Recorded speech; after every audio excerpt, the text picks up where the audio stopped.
মনলৈ অহা কথাটোৱে হৈছে যোৱাকালিৰ ড্ৰোন ক্ৰেছৰ সমস্ত ঘটনাটো আৰু ইয়াৰ উদ্ধাৰৰ কাহিনীটো। মোৰ ইয়াৰ আগৰ ভিডিঅ'টোত সবিস্তাৰে বৰ্ণনা আছে ইয়াৰ বিষয়ে, চাব। এতিয়া সৰ্বপ্ৰথমে ড্ৰোনটোৰ দিনৰ পোহৰত সূক্ষ্মভাৱে নিৰীক্ষণ কৰি এটা ফ্লাইং টেষ্ট কৰোঁ, কিয়নো ক্ৰেছ হ'লে কিছুমান বিসংগতি দেখা দিয়ে আৰু ফিজিকেল ডেমেজো থাকিব পাৰে। তো উঠি প্ৰভু বিশ্বকৰ্মাৰ নাম লৈ কামত লাগি যাম আৰু আশা কৰোঁ যাতে সকলোবোৰ ঠিকেই আছে।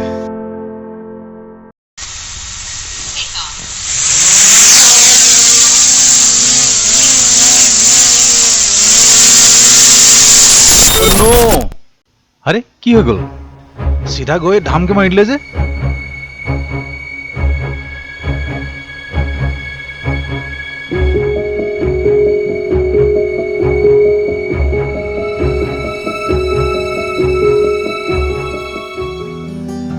ড্ৰোনটোৰ ক্ষেত্ৰত কি হৈ আছিল নাজানো, ফিজিকেল ডেমেজ একো ধৰা পৰা নাছিল, কিন্তু বাটন দবোৱাৰ লগে লগে অট'মেটিকেলি ফৰৱাৰ্ড মুভিং হয় তেনেকৈ ড্ৰোনটো ক্ৰেছ হৈ গৈছিল মোৰ বাৰডালত, আৰু তাৰ দুটামান প্ৰপেলাৰ বেয়াকৈ ক্ষতিগ্ৰস্ত হৈছিল। আৰু যিহেতু স্পেয়াৰ প্ৰপেলাৰ মোৰ লগত আছিল, চ' সেইসমূহ চেঞ্জ কৰি আৰু ভালদৰে ড্ৰোনটো কেলিব্ৰেশ্যন কৰি মনত অলপ শংকা লৈ ড্ৰোনটো উৰাইছোঁ। আশা ৰাখিছোঁ সকলো ঠিকেই হ'ব।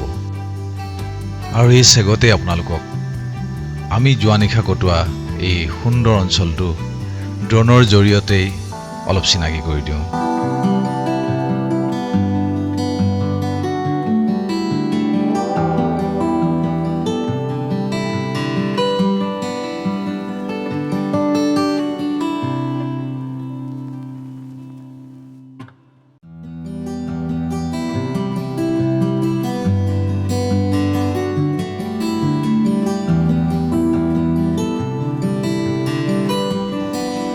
And finally, the drone test has been completed successfully. আৰু আশা ৰাখিছোঁ ড্ৰোনটোৱে পূৰ্বৰ দৰে ভালেদৰে কাম কৰিব। তো পলম নকৰি আমাৰ যাত্ৰাৰ পৰৱৰ্তী অংশলৈ আগবাঢ়ি যাওঁ। আৰে কিন্তু তাৰ আগতে গ্লাছখনটো মোহাৰি ল।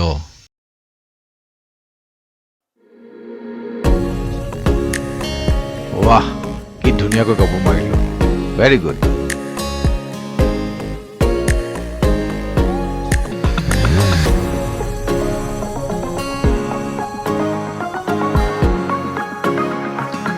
ৰাস্তাটো এনেই ঠেক, তাতে এই শিলখিনি কাষত দম কৰি আৰু ঠেক কৰি পেলাইছে। মাত্ৰ কিছু যোজন আহিয়ে ৰাস্তাৰ কাষৰ এই ভিউটোৰ লোভ সামৰিব নোৱাৰি নামি যোৱাৰ কথা চিন্তা কৰিলোঁ।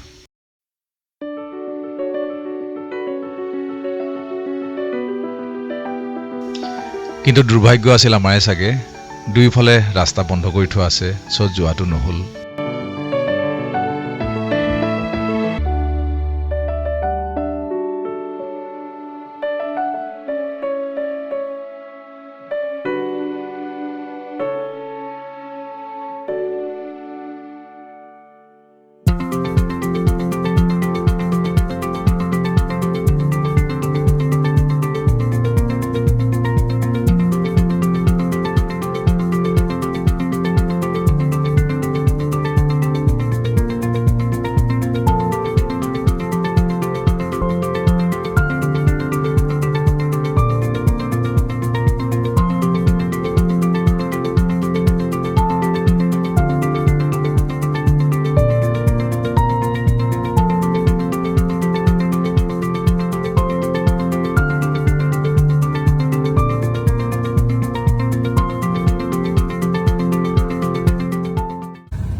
আজি ৰাতিপুৱা 6টামান বজাতে শুই উঠিলোঁ।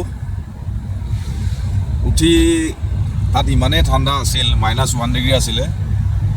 চ' তাৰ পৰা আমি সোনকালে ওলাই ৰ'দ পৰা আন এটা ঠাইলৈ গুচি আহিলোঁ। আহি ধুনীয়াকৈ তাতে ব্ৰাছ চাছ কৰি ফ্ৰেছ হৈ এতিয়া আমাৰ জাৰ্ণিটো ষ্টাৰ্ট কৰা হ'ল। দেৰি 1 ঘণ্টামান হ'ল।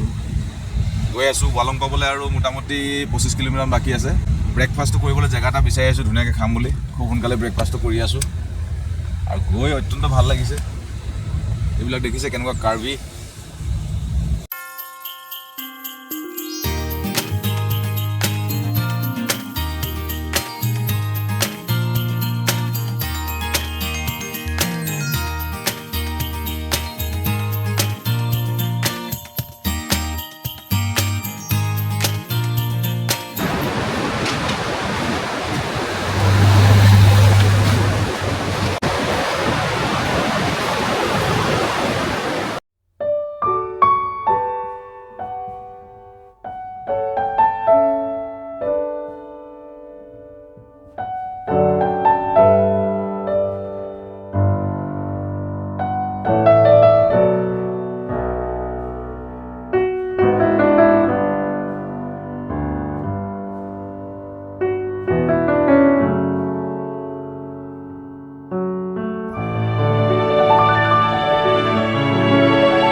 এইটো এটা এয়াৰটেলৰ মোবাইল নেটৱৰ্ক টাৱাৰ আৰু শেহতীয়াভাৱে এয়াৰটেলে অৰুণাচলৰ ভিন ভিন ভিতৰুৱা অঞ্চলত এনেকুৱা টাৱাৰ স্থাপন কৰিছে।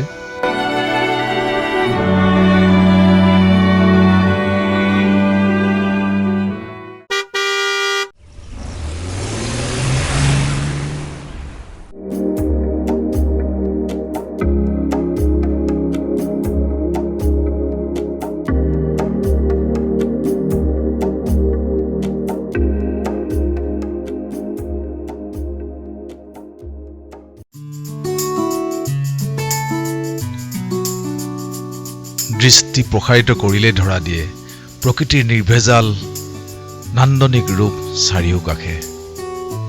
মোৰ মাথো সেয়া কেমেৰাৰ লেন্সেৰে আবদ্ধ কৰি তাৰে কিয়দাংশ আপোনালোকলৈ আগবঢ়াই উপলব্ধি কৰোৱাৰহে প্ৰচেষ্টা।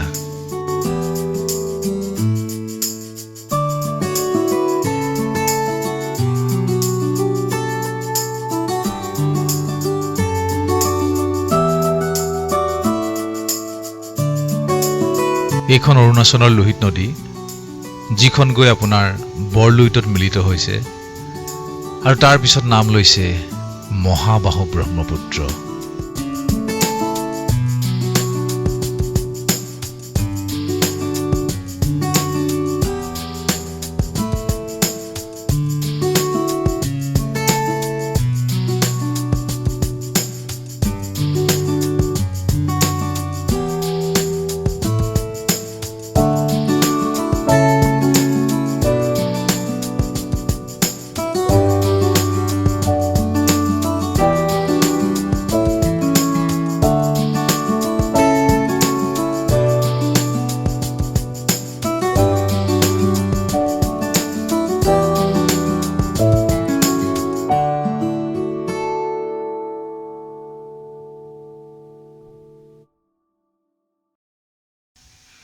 ড্ৰোন আৰু কেমেৰাৰ বেটাৰীবোৰ চাৰ্জ কৰি লওঁ আৰু বহুখিনি আপোনালোকক আগলৈ দেখুৱাবলৈ বাকী আছে।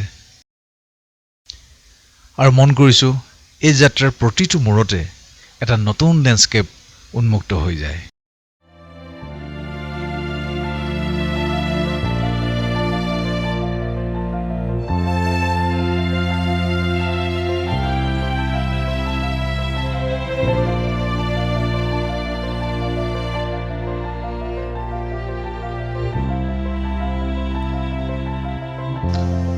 আৰু এতিয়া প্ৰস্তুত হওক আপোনালোক আটাইয়ে এটা মেছমাৰাইজিং ভিউৰ ড্ৰোন শ্বটৰ আমেজ লোৱাৰ।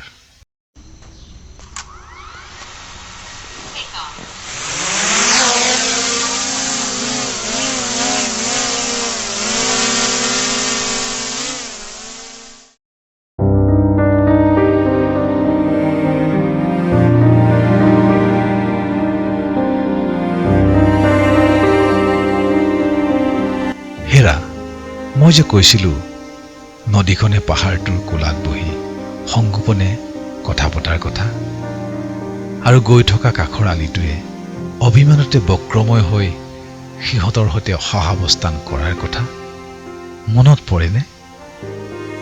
যেতিয়া পৰ্বতৰ শিখৰৰ শুভ্ৰ চূড়াত জলমলাই জিলিকি উঠা বেলিটোৱেও এপলক চাই ৰয় সিহঁতৰ ফালে অলক্ষিতে, ঠিক তোমাৰ আৰু মোৰ দৰে প্ৰতিফলিত হৈ আকাশৰ নীলাভখিনি ধৰা দিয়ে কুলু কুলুকৈ বৈ থকা পানীত যেতিয়া, আৰু ফলশ্ৰুতিত উদ্ভৱ হোৱা বুজাব নোৱাৰা এক সন্মোহিত পৰিৱেশৰ মোৰ এনে ভাৱ হয় জানা, আকাশ আৰু নদীৰ সম্পৰ্ক যেন জন্মলগ্নৰে পৰা এটাৰ অবিহনে আনটো অস্তিত্ববিহীন, আৰু যে ধৰা দিয়া সুদূৰৰ সৌ পাহাৰৰ চূড়াটো শুভ্ৰ বৰফেৰে ঠাহ খাই থকা ঠিক কপালত অঁকা চন্দনৰ ফুটটোৰ দৰে, এয়া যেন সদা অন্তৰ্নিহিত বহন কৰা কিবা এক পবিত্ৰতাৰ প্ৰতীক, আহ্বান। আহিবা তুমিও প্ৰকৃতিৰ সীমাহীন সুন্দৰতাৰ চৰম নিদৰ্শনত আমি দুয়োৱে বুৰকৈ বিলীন হৈ যাবলৈ একেলগে আকৌ নিবিড়ভাৱে একাত্মীয়তাৰে তথা সঞ্চাৰিত সঞ্জীৱনীৰ ঊৰ্জাৰে উদ্ভাসিত কৰাৰ অংগীকাৰেৰে।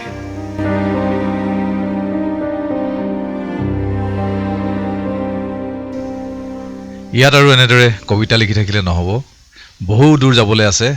চ' লেটছ গ'। মন কৰিব, উচ্চতালৈ আৰোহণ কৰি থকা যিকোনো গাড়ীৰ পিছত গ'লে এটা ছেফ ডিষ্টেঞ্চ মেইনটেইন কৰি চলাটো নিতান্তই আৱশ্যকীয়।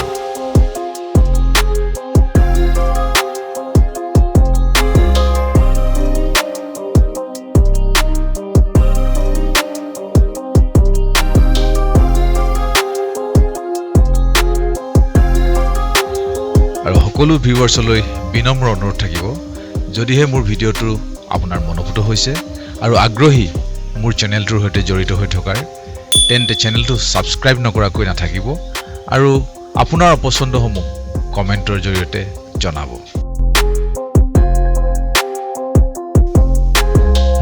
ক্ৰমাৎ প্ৰৱেশ ঘটিছে আমাৰ ৱালঙত আৰু ৰাস্তাৰ সোঁহাতে এনেদৰে আছে আৰ্মি কেণ্টনমেণ্ট এৰিয়াবোৰ।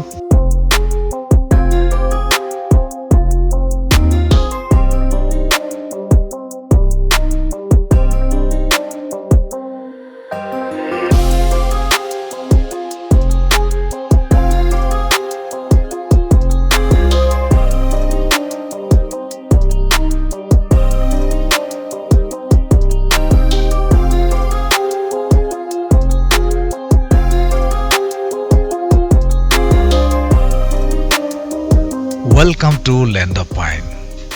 কোনো খোকোজা নালাগিবৰ বাবে ৱালঙৰ ফালে যদি আহে, তেতিয়া কোন কোন ভিউ পইণ্ট চাব পাৰি আৰু তাৰ অৱস্থান সম্পৰ্কে সকলো বৃত্তান্ত সামৰি ইয়াত এখন মেপ অংকন কৰা আছে আৰু আমি আমাৰ মনৰ মানচিত্ৰত সেইসমূহ অংকন কৰি ওলালোঁ এক্সপ্ল'ৰ কৰিবলৈ ওৱান বাই ওৱান।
আৰু এতিয়া অলপ মেইন ৰোডৰ পৰা ফালৰি কাটি আমি তলৰ সমতল ভূমিলৈ যাবলৈ বিচাৰিছোঁ, য'ত প্ৰকৃতিৰ বুকুত আজি আমাৰ দিনৰ ভাত সাজ ৰেডি কৰিম।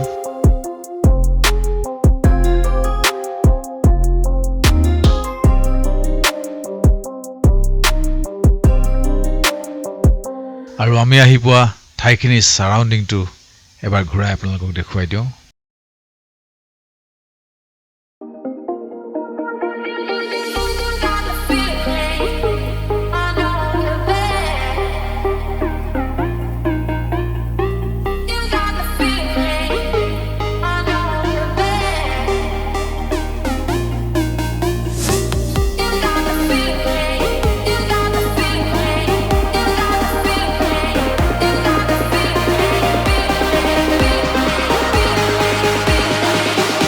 Bye bye bye bye bye bye. আমাৰ ছাৰে একদম যুদ্ধত জিকি ওলাই অহাৰ দৰে আহিছে।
আৰু আজি দিনৰ ভাত খাজ ইয়াতে ৰান্ধি বাঢ়ি খাই ওপৰলৈ পুনৰ উঠি গৈ আছোঁ হাইৱেৰ ফালে আৰু আজি আমাৰ প্ৰথমটো ডেষ্টিনেশ্যন হ'ব হেলমেট টপ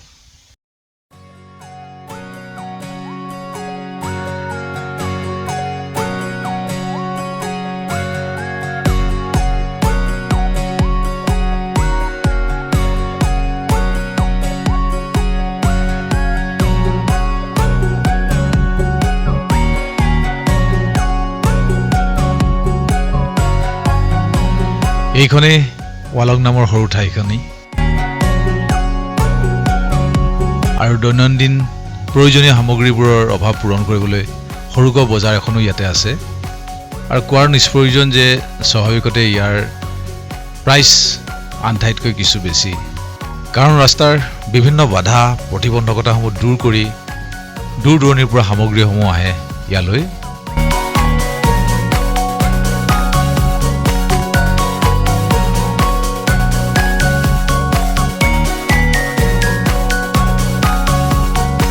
মনলৈ অহাই নাছিল যে ৱাৰ মেমৰিয়েলটো ৰাস্তাতে আমি এনেদৰে পাই যাম 2009 চনত নিৰ্মাণ সম্পূৰ্ণ হোৱা এই স্মৃতিসৌধটোৱে স্বাক্ষৰ বহন কৰিছে দেশৰ সেই শ্বহীদসকলৰ সাহসিকতা আৰু বলিদানক সোঁৱৰি যিসকলে 1962 ইণ্ডো চাইনা ৱাৰত বিপক্ষ সৈন্যৰ তুলনাত এমুঠি সৈন্য আৰু সীমিত অস্ত্ৰ শস্ত্ৰৰ সহায়ত এক্সট্ৰিম কোল্ড ভোক আৰু পিয়াহত আতুৰ হৈও নিৰ্ভীকতাৰে যুঁজ দি চীনা সৈন্যক ইয়াতে ভেটিবলৈ সমৰ্থ হৈছিল নিজ প্ৰাণৰ বিনিময়ত যিটো সময়ত থাকিবলৈ কোনো আশ্ৰয় বা তম্বু ব্যৱস্থাৰো অভাৱ আছিল তেতিয়া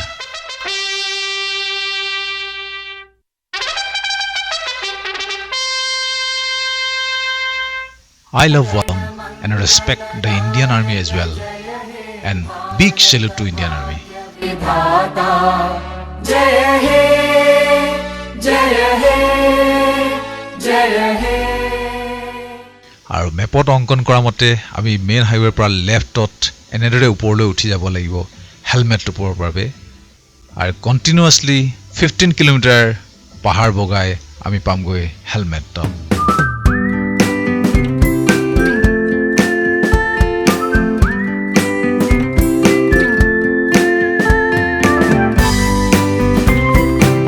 আৰু যেনিয়ে চকু যায় দৃষ্টি কাহিনীয়া সৌন্দৰ্য বিৰাজমান সৰ্বত্ৰে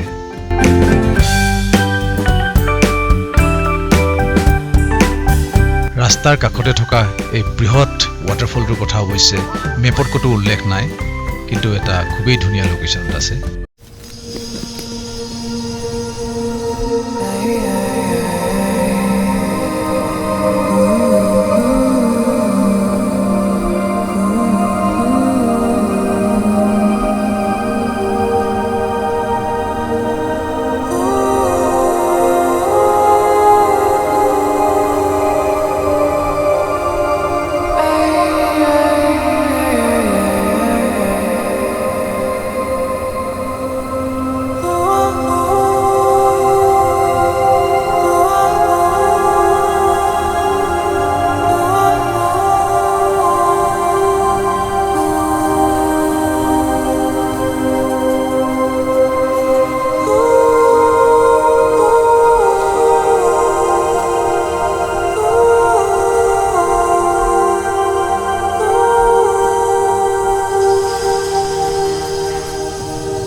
এইটোৱে বেয়া লাগি আহিল, ইমান এটা ডাঙৰ ৱাটাৰফল ৰাস্তাৰ কাষতে থকা, কিন্তু তাৰ সংৰক্ষণৰ বা হাইলাইট কৰাৰ কোনো ব্যৱস্থা হাতত লোৱা পৰিলক্ষিত নহ'ল। আৰু উচিত ব্যৱস্থা লোৱা হ'লে এটা প্ৰাইম এট্ৰেকশ্যন পইণ্ট হ'লে ৱালঙৰ।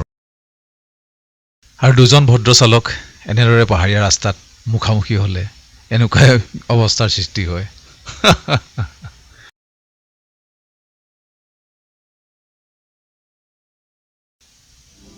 And now it's time to photo click.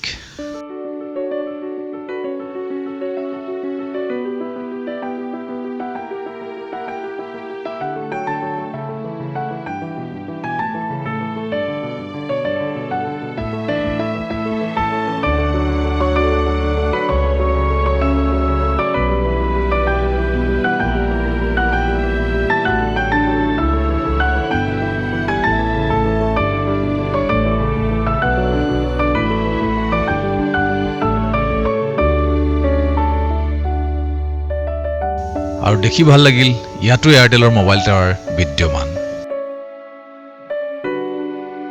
And ultimately we have reached Helmet Top. আৰু আগতে ইয়াৰ ৰাস্তাটোৰ এণ্ড পইণ্ট, আৰু তাতে এটা আৰ্মি কেম্পৰ প্ৰৱেশদ্বাৰ।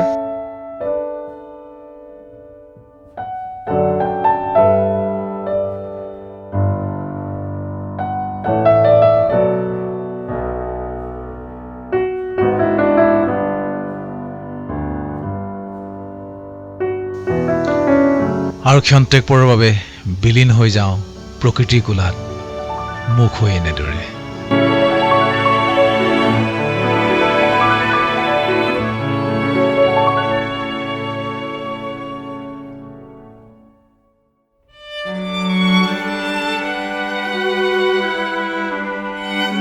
ইয়াতে এখন হেলিপেড নিৰ্মাণ হ'বলৈ গৈ আছে, আৰু এতিয়াও ফাংচনেল হৈ উঠা নাই, কিন্তু ফাংচনেল হৈ আছে ফটো লোৱাৰ বিভিন্ন এংগলবোৰ।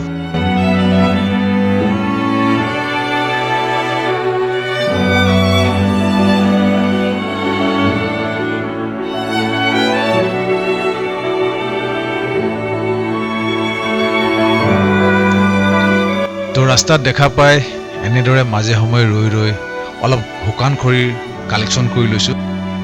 আৰু এয়া আমাৰ পলে খৰি ভৰাই আছে। ৰাতিটো ইয়াত জুই জ্বলাবই লাগিব, কাৰণ বহুত ঠাণ্ডা।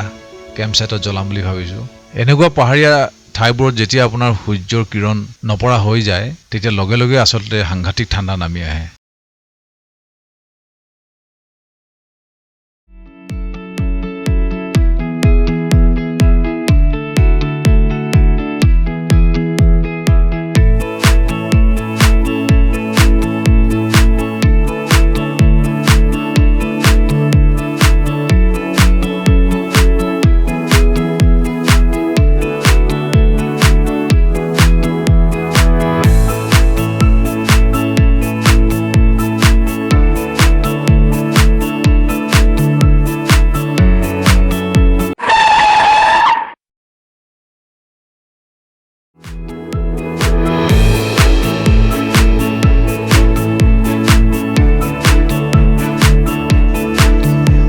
এনেদৰে আমি ক্ৰমাৎ আৰ্মিৰ ডেন্স এৰিয়ালৈ অগ্ৰসৰ গৈ আছোঁ। আৰু উইদাউট এনি ডাউট আপুনি অল টাইম আৰ্মিৰ ছাৰ্ভেইলেন্স ৰেডাৰ থাকিব ইয়াত থকা পৰ্যন্ত।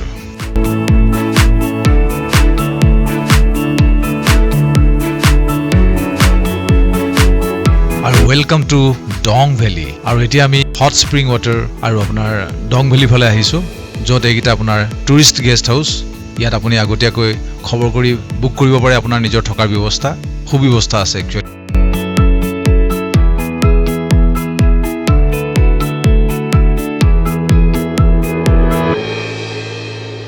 গাড়ীখন ওপৰত পাৰ্ক কৰি টিলাম হট স্প্ৰিঙৰ ফালে আমি আগবাঢ়ি গৈছোঁ। আগতে এইবোৰ নাছিল এনেদৰে, বৰ্তমান অৱশ্যে যথেষ্টখিনি দেখিছোঁ চকুত পৰাকৈ সুন্দৰ কৰি তুলিছে, ভাল লাগিছে।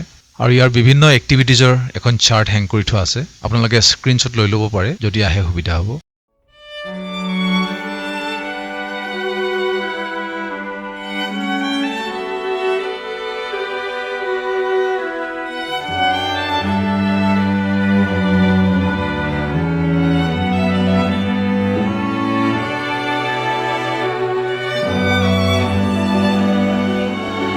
এইটোৱে ইয়াৰ হট স্প্ৰিং পইণ্ট। ইয়াতে বহু লোকে আহি গৰম পানীত গা ধোৱাৰ মজা লয়। যিকোনো ধৰণৰ জিঅ'থাৰ্মেল এক্টিভিটি অথবা ডাইভাৰ্ছ ৰেঞ্জ অফ মিনাৰেল কম্পজিশ্যনৰ হেতুকে এনেধৰণৰ গৰম পানীৰ কাৰণ হ'ব পাৰে ভৌগোলিক দিশৰ পৰা চালে। আৰু এয়া কি, ইয়াতো সিঁচৰিত হৈ পৰি আছে আৱৰ্জনা। বৰ দুখৰ আৰু লাজৰ কথা। আমি পৰিৱেশৰ আমেজ ল'বলৈ আহি সেই পৰিৱেশকে ক্ষতি কৰি তাৰ ৰিৱাৰ্ড দি যাওঁ এনেদৰে। প্ৰশ্ন হয় আচলতে আমি কেতিয়া সংশোধন হ'ম?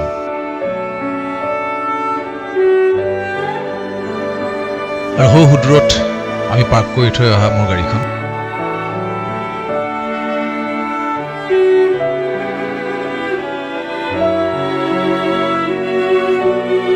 নিশা অৰ্থাৎ দুকমুকালি 3মান বজাত এইখন হেঙিং ব্ৰিজ পাৰ হৈ গৈয়ে ডঙৰ ছানৰাইজিং ভিউ পইণ্ট চাবলৈ যাব লাগে, যিটো কোৱা হয় ফাৰ্ষ্ট ছানৰাইজিং অৱ ইণ্ডিয়া।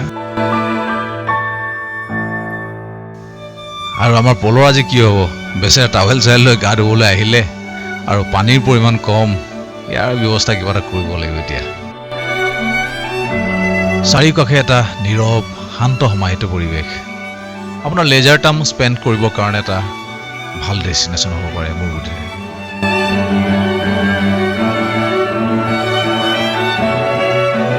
ইয়াত কেম্পিঙৰ মজা ল'বৰ কাৰণে ইয়াতে টেণ্টো প্ৰভাইড কৰে টিলামৰ ফালৰ পৰা।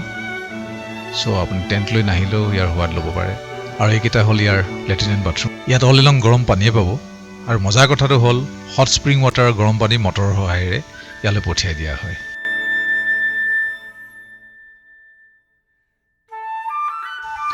নতুনকৈ সাজি উলিওৱা এই ৰাস্তাটোৰ সহায়ত আপুনি আপোনাৰ গাড়ী সৌ কেম্প ছাইটলৈকে লৈ যাব পাৰিব। আৰু নিশাটো উদযাপন কৰিবৰ কাৰণে বাহিৰত আপোনাৰ টুৰিষ্ট লজ এভেইলেবল।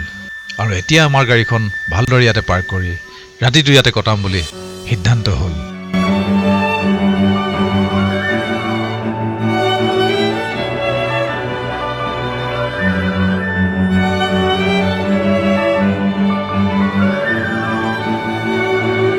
আৰু আমি কেম্প কৰা ছাইটৰ সমীপতে এইটো এটা নতুন টুৰিষ্ট লজ অপেনিং হ'বলৈ গৈ আছে খুব সোনকালে।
তিমিৰতাও যে সুন্দৰতাৰ বাহক হ'ব পাৰে।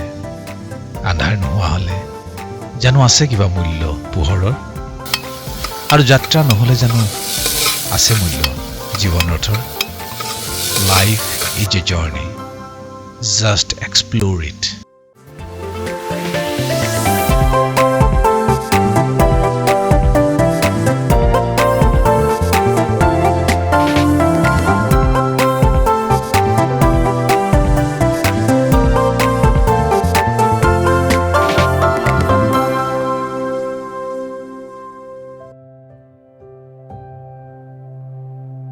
সাগৰ পৃষ্ঠৰ পৰা 4070 ফুট উচ্চতাত অৱস্থিত দং আমাৰ দেশৰ এখন ইষ্টাৰ্ণমষ্ট সৰু ভিলেজ, যিখন অৰুণাচলৰ আঞ্জাও ডিষ্ট্ৰিক্টৰ অন্তৰ্গত।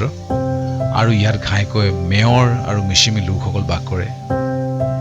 ইয়াৰ গাতে লাগি থকা LACৰ সমীপৰ আন দুখন ঠাই কাহৌ আৰু কিভিটো এক্সপ্ল'ৰ আমি ইয়াৰ পিছতেই কৰিম।